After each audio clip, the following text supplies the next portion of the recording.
खलीफा हारून रशीद का शिकार और बहलोल दाना। खलीफा हारून रशीद बड़े तस्को एहतशाम के साथ शिकार पर रवाना हुआ। अमीर वजीर भी हमरा थे। शाही सवारी खरामा हरामा अपने सफ़र पर गमज़न थी कि बहलोल दाना भी सवारी के हमरा चल दिए। गुलाम तीर कमान उठाए साथ साथ चल रहे थे। जैसे ही शाही सवारी जंगल में दाखिल हुई, अचानक एक हिरन नजर आ गया। खलीफा ने फौरन तीर कमान तलब किया। तीर कमान पेश किया गया, सांसें थाम ली गईं, हरकतें साकत हो गईं, किसी को हिलने तक की इजाज़त न थी। खलीफा ने तीर कमान में रखा, निशाना बांधा गया और बिजली की सी रफ्तार से तीर कमान से छोड़ दिया गया, मगर तीर हिरन के ऊपर से गुजरता हुआ पीछे दरख्त में जा लगा और हिरन फौरन चौकड़ियां भरता हुआ आंखों से ओझल हो गया। निशाना हटा गया, मगर मजाल है जो किसी के मुंह से एक लफ्ज भी अदा होता। मगर बहलोल दाना भी साथ थे और उनको किसका डर था। जैसे ही निशाना खता हुआ वो फौरन बोले, बहुत खूब, सुभान अल्लाह। खलीफा को नागवार गुजरा, गुस्से से बोले, बहलोल तुम मेरा मजाक उड़ा रहे हो?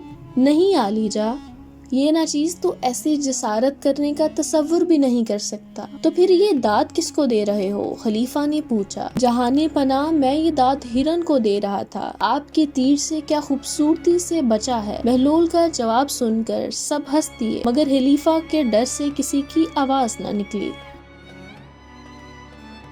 बहलोल का एक दोस्त गेहूं पिसवा कर गधे पर लदाकर वापिस आ रहा था कि उसका गधा लंगड़ाने लगा।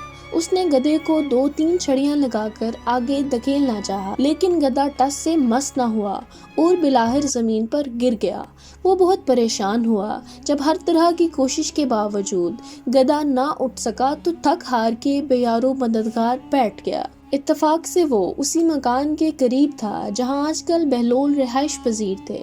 उसने कुछ देर सोचा और जाकर दरवाजे पर दस्तक दी और आवाज भी लगा दी, बहलोल भाई, जरा मुझे अपना गधा तो दे दो।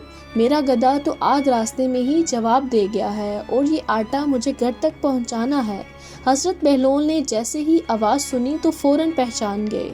अब हजरत बहलोल रहमतुल्लाह अलैह ने जैसे ही आवाज़ सुनी तो फौरन उनके जहन में आ गया कि ये तो वही दोस्त है जो जानवरों की सही निगहदाश्त नहीं करता और उनकी भूख प्यास का ख्याल नहीं करता।